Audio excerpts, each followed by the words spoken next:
Dark Side of the Ring, the new season is in production, and the topics they are currently working on are Bam Bam Bigelow, Mike Awesome, and Sonny. I mean, Oh is yeah, Mike Awesome's story? I mean, what's there to tell about Mike Awesome? He was a wrestler they're and he gonna hung himself. probably they're gonna probably bring up the fact that he took the ECW belt with him to WCW, and we wanted the belt back, and he didn't want to come back and drop the strap. So then finally WCW agreed to let him come back, and so he dropped the strap to Taz, and he can give it to Taz, and that's how it was. But it was just, I mean, that's what they're going to talk about. I mean, and then he had a great Japan FMW career, which he did have. I loved Mike. He was an awesome guy.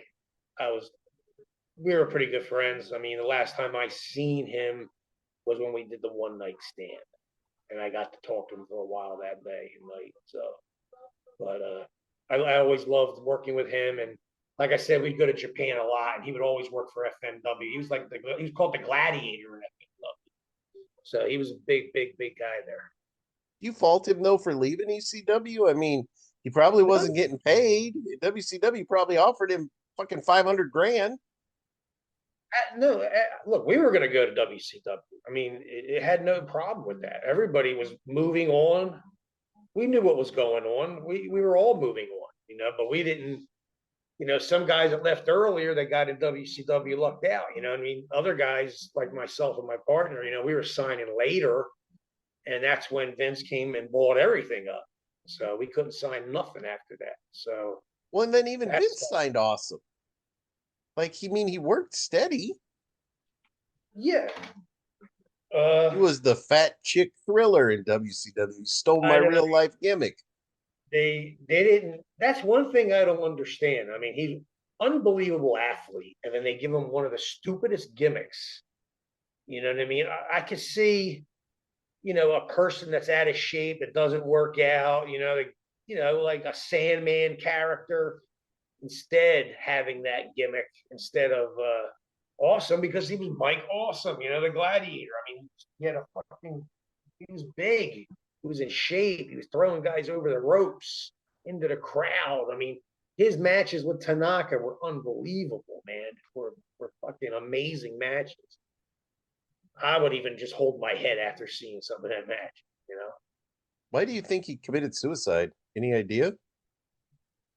Nah, Was I he have no. depressed or have issues or I think a lot of the boys get depressed, and it's just the thing that happens. I mean, this business is a cutthroat business, man. Everybody's out for everybody's their own self. Sometimes it's sad to say, but it's the truth. That's why I always liked New Jack. He was my boy because, everybody thinks he's a mean person and his gimmick was crazy.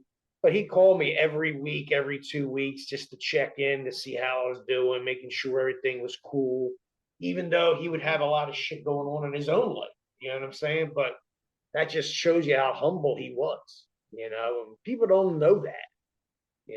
I used to have guys calling me up. Oh, could you call New Jack up for me? I'm afraid to call him. Why? You know what I mean? It's a gimmick. Some people don't understand. There's a real person, and then there's a gimmick. And then there's that middle area. You know, he passed away too young? Absolutely. Uh, he has some big plans set up for him. I think they were going to do a movie with him and all kinds of stuff. It's a shame. He had a It's a heart shame. attack, didn't he? He had a heart. I talked to him 2 days before it happened. I mean, he seemed fine on the phone. Me and him were actually going to California for an autograph signing, and we were leaving. I think it was a Thursday or probably even Friday morning. And this happened Wednesday or Thursday of that week. So it completely sucked. I mean, I got to hang out with Mustafa because he took his spot, but still, it just caught me big time by surprise. I had no idea. I was just with him the weekend before that What do you with think Eric. caused it? Just all the bumps or the partying or just life in general? I don't know. I mean, I know. I mean, I am under a lot of duress and stress, and I'm sure a lot of other boys are. I mean, he was doing good. He had his book out. He did good on that. I know he was making money. It was just that, like I said, you never know what's going to happen. You wake up every day, something in your body could be different that day than it was the day before, and he was just sitting in a car and had a heart attack. I mean, maybe he was stress. Stress is a killer, man. I'm going to tell you that. Stress will fuck you up, and it sucks. So people have to really realize that. Like sometimes if you get too overwhelmed, always say talk to somebody. You know. And he lived a pretty hard party lifestyle too, though, didn't he? Back in the beginning, yeah, oh yeah. I mean, shit, he never partied at all. I think until he got the ECW, and we pretty much corrupted him, and then he I, corrupted everybody else. I say I remember by his own accord he would talk about being on acid and coke and crank, and I'm sure that takes a toll on your heart. Years of that plus years of bumping and everything. Yes, definitely.